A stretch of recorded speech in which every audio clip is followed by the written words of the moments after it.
किसी ने बड़े कमाल की बात कही है कि जब तक आप डरते रहोगे आपकी जिंदगी के फैसले कोई और लेता रहेगा। एक बहुत छोटी सी मजेदार सी कहानी है एक दुकानदार की जिन्होंने अगरबत्तियों की दुकान खोली। सुगंधित अगरबत्तियां ला करके उन्होंने जमाई और बड़ी अच्छे से दुकान सजाई और बहुत अच्छा उनका व्यवहार था, कस्टमर्स के साथ बहुत अच्छे से बात करते थे। धीरे धीरे उस एरिया में उनकी दुकान जम गई। 1-2 महीने के अंदर बिक्री होने लगी, दुकान में पैसा आने लगा, बड़े खुश थे। दुकान के बाहर एक बड़ा सा बोर्ड इन्होंने लगवाया हुआ था, उस पर लिखवाया था बड़े बड़े अक्षरों में, हमारे यहाँ सुगंधित अगरबत्तियां मिलती हैं। कुछ समय के बाद में एक सज्जन इनकी दुकान पर आया और कहने लगे कि साहब आपके बोर्ड में गड़बड़ी लग रही है मुझे। तो भोला वाला दुकानदार था, उन्होंने पूछा भाई क्या हो गया आपको, क्या गड़बड़ लगी, मैंने तो सही लिखवाया। तो उन सज्जन ने कहा कि आपने लिखवाया हमारे यहाँ सुगंधित अगरबत्तियां मिलती हैं। अगरबत्तियां दुनिया के किस कोने में दुर्गंधित मिलती हैं? कहाँ आपको आप सुना आपने कि बदबू वाली अगरबत्ती मिली? अगरबत्तियां तो सारी की सारी सुगंधित ही होती हैं।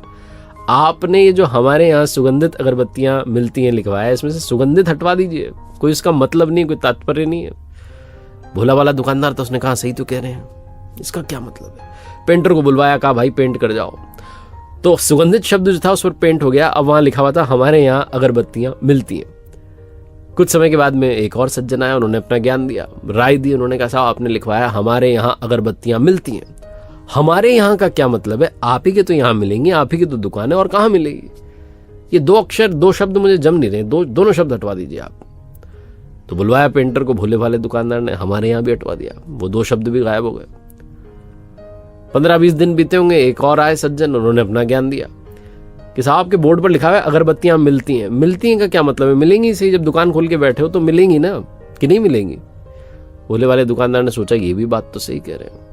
अब उस बोर्ड पर लिखा हुआ था बड़े बड़े अक्षरों में अगरबत्तियां, बाकी सब गायब हो गया। हमारे यहाँ मिलती हैं सुगंधित, सब गायब हो गया। 1-2 महीने बीते होंगे, एक सज्जन आया, उन्होंने कहा साहब आपने अगरबत्तियां लिखवाया हुआ इतना बड़ा बड़ा, दुकान अगरबत्ती की तो अगरबत्ती मिलेगी, मोमबत्ती तो मिलेगी नहीं, इसका मतलब क्या है?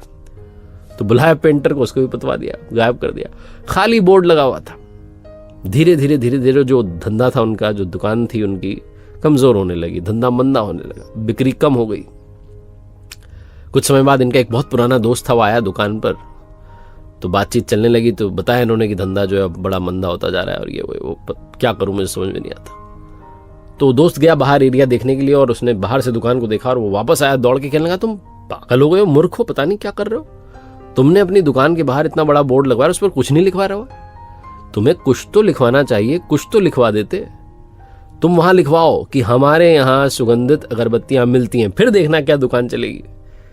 जहां उस दोस्त ने बात कही, इस भोले वाले दुकानदार का दिमाग ठनका और समझ में आई कि मैं सबकी राय लेता चला गया और खुद का नुकसान कर बैठा। अगर आप सबकी राय लेते चले जाएंगे तो कहीं आपकी दुकान का भी धंधा मंदा ना पड़ जाए, कहीं आपका बोर्ड ना हट जाए। बड़ी छोटी सी कहानी जिसका सार ये कहता है कि जब तक आप डरते रहेंगे, दूसरों की राय ही लेते रह जाएंगे, तब तक आप अपनी जिंदगी के फैसले कर नहीं पाएंगे।